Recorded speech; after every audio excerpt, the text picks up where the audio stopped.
शायर आतिफ सईद।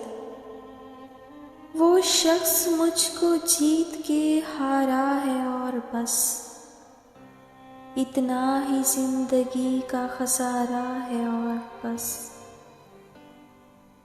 कैसे कहूँ कि उसका इरादा बदल गया, सच तो यही है उसने पुकारा है और बस।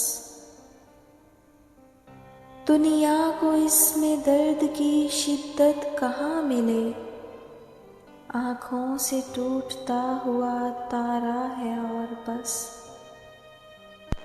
लफ्ज़ों में दर्द हिज्र को महसूस करके देख, लफ्ज़ों में दर्द हिज्र को महसूस करके देख। कहने को मैंने वक्त गुजारा है और बस।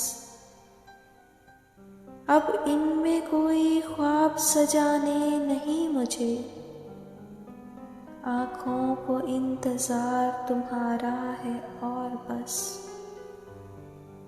मैंने कहा कि ख्वाब में देखी हैं बारिशें,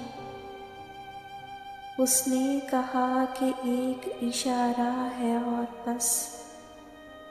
वो शख्स मुझको जीत के हारा है और बस इतना ही जिंदगी का खसारा है और बस।